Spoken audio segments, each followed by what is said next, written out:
Știi situațiile alea în care te frustrează ceva foarte mult și ai vrea să spui numai că simți foarte incomod. Bă, nu-ți vine să mergi să tragi persoana aia deoparte și să-i spui, auzi, ce faci tu aici nu mi se pare corect.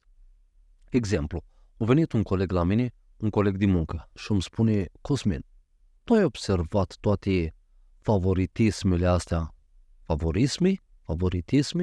favoritismele astea din companii care au loc tot timpul, ăla e favorizat, primește jobul cel mai ușor și sunt anumite persoane, cum aș fi eu, spunea persoana respectivă, bă, tot timpul stau la coadă, mă, când vine vorba de joburi ușoare. Îmi vine pur și simplu să sun la HR, să vorbesc cu manager, nu știu cum să procedez. Mă uit la el și zic, îți aduce aminte că acum vreun an de zile, abia ne cunoșteam, forțam limitele când venea vorba de glume. Ai făcut o glumă care m-a deranjat. Îți aduce aminte cum am reacționat atunci? Și spune, da, mi-aduc aminte. Mi-ai spus că te-a deranjat și că e o limită pe care ai apreciat dacă nu aș mai încălca-o. Ok.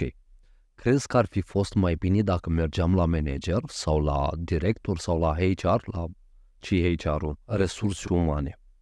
Era mai bine dacă mergeam la resurse umane? Păi nu, uite că mi-ai zis și am știut, după aia acolo e limita, nu o depășesc. Și imediat cum o zis chestia asta și-o dat seama că ar trebui să procedeze la fel. Băi, Cosmin, dar cum să fac? Eu nu sunt genul de persoană care să-ți spun că mă deranjează ceva. Mă simt foarte inconfortabil. Am impresia că îmi dă cineva cu ciocanul în cap când trebuie să fac chestii de gen. În viață există 3 feluri de persoane când vine vorba de adresarea unor frustrări.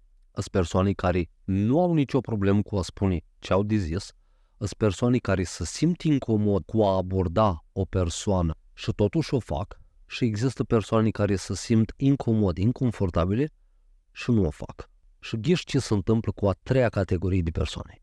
Este o frustrare acolo care se tot adună și crește și când vine momentul, explodează. De ce? Pentru că nu poți să ții în tine. Poți să ții până la un moment dat.